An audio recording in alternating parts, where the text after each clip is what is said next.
Welcome to the TE Spotlight, where we shine a light on the next and new authors, artists, comedians, choreographers, actors, directors, musicians, internet personalities, up-and-comer or well-established, people you need to know and people you need to know more about. This is the TE Spotlight. Thank you all for tuning in to another episode of the TE Spotlight. Today I have a very special guest. This is Dawn Airhart Witte. Now, she is a certified life coach. You know I'm already loving her because those of you who listen to my other podcasts know that I'm also a life coach.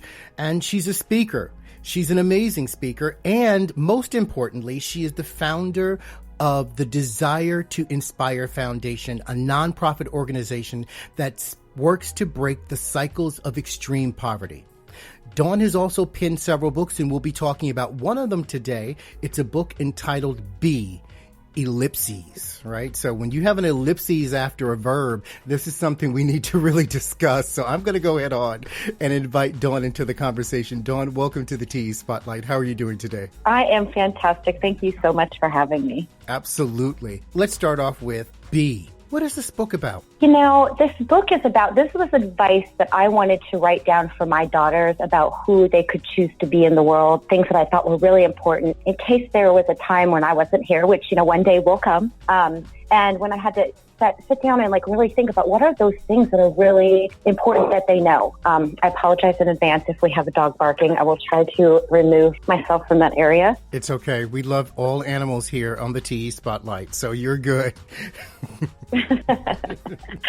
But I'm so glad that you pointed out the ellipses because that has always been a really important part of be and being to me. I never wanted to tell my daughters who they should be. I just wanted to show them who they could be and to also tell them important things, you know, ideas and notions about who they can be in the world. So that's why I wrote it, and that's what it's about, my 7 words. And you wrote it as a personal statement to your daughter. What's been the feedback so far about the book? You know, the thing that makes me so happy is that, you know, I wrote it for my daughters because if no matter what anybody else thought of it, I knew that that was my voice, and I was very secure and grounded in the information that I wanted them to know. But it's touched people. It's reached people. They've told me that, you know, they opened it up one day and they read the message that they needed to hear that day. Or, you know, it just gave them a different way to look at something. And that is such an amazing gift to me to be able to have that kind of impact on people. Absolutely. So, Dawn, it's interesting to me the things you're working on. A certified life coach, a speaker, founder of this nonprofit.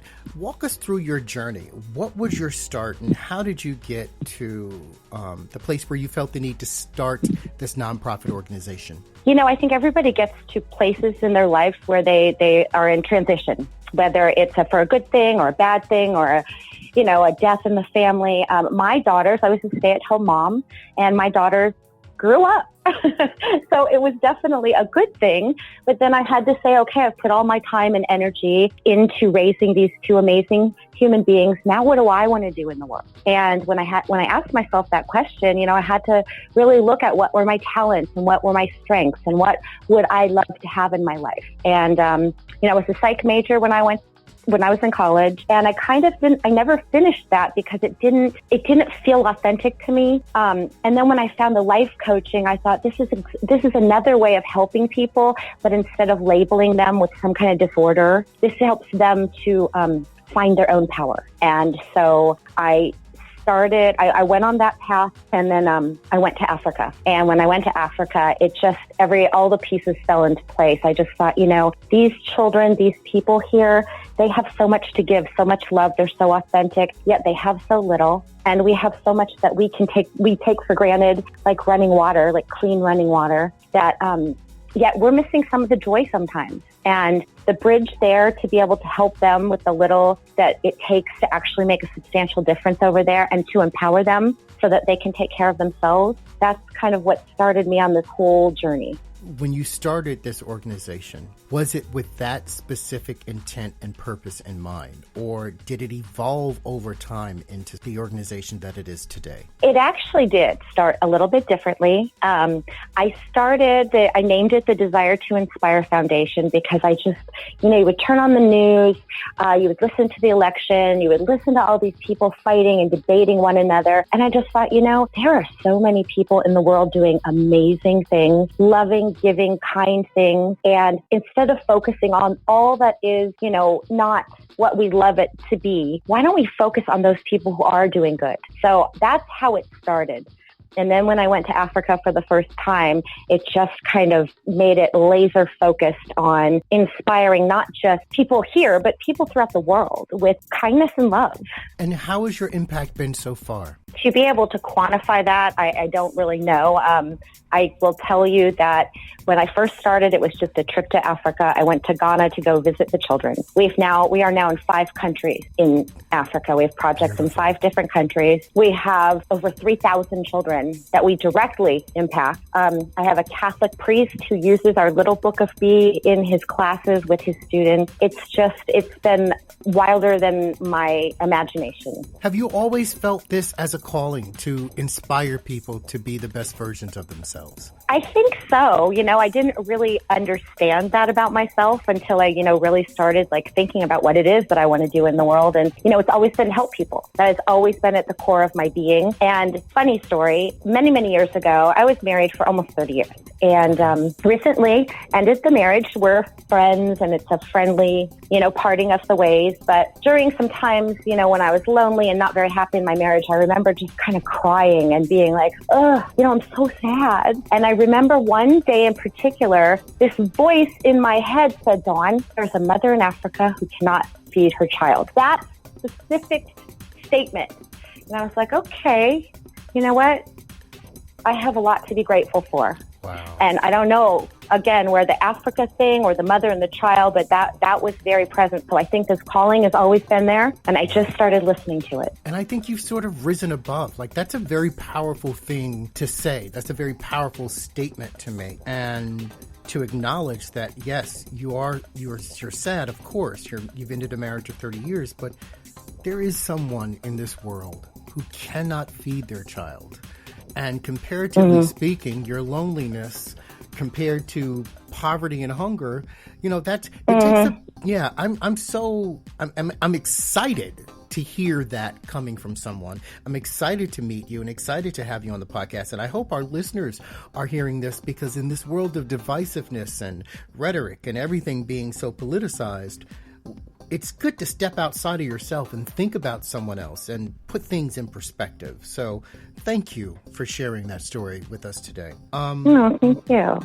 I want to dig into a little bit of your background. You went to Cornell University. You earned your certification in animal-assisted therapies from Harcum College. I'm actually more curious than anything else.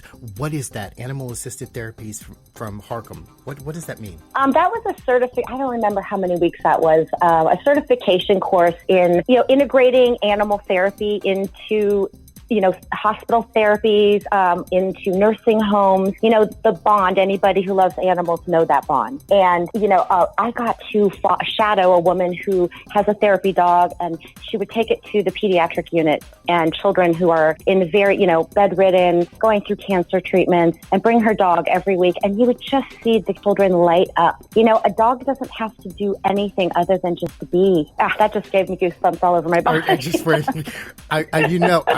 I'm just going to tell you, if you find me tweeting that later, I'll give you credit for it, but find that on Twitter.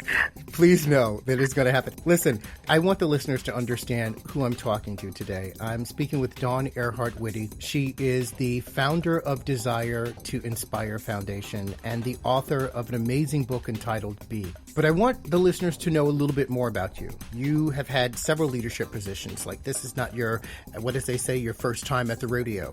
You've been a PTA president, and NCLLA founder, chapter president, a corner-pointed special advocate for CASA, which, if I remember correctly, that's the alcohol diversion and drug diversion program in the courts? No. That is the one that helps the children in the foster care system. Oh, okay. Great. Yes. Okay. Perfect. Yes. You've been a big sister, and I think in a lot of ways you still are a big sister, whether you have, and a public works commissioner, which kudos to you for that. Kudos to you for that. So it seems to me, just from hearing your story and reading your resume, it seems to me that you've always positioned yourself in positions where you can be of service to others. And it seems like this has always been a calling for you. I want to make this about you for a second. What do you get out of helping other people? Have you ever seen Mr. Magoo? The cartoon where he's just going along, he can't see, and all these things are happening, but he ends up always being okay. I feel like most of my life has kind of been like that. I just am doing my thing, and somebody's like, well, this needs to be done, and nobody's raising their hand, and I kind of look around like, okay, I'll do it. And, it wasn't until recently that I realized that people look to me to be a leader. I think maybe it's because I was an oldest, so, maybe I've got the bossy thing going. I'm not really sure.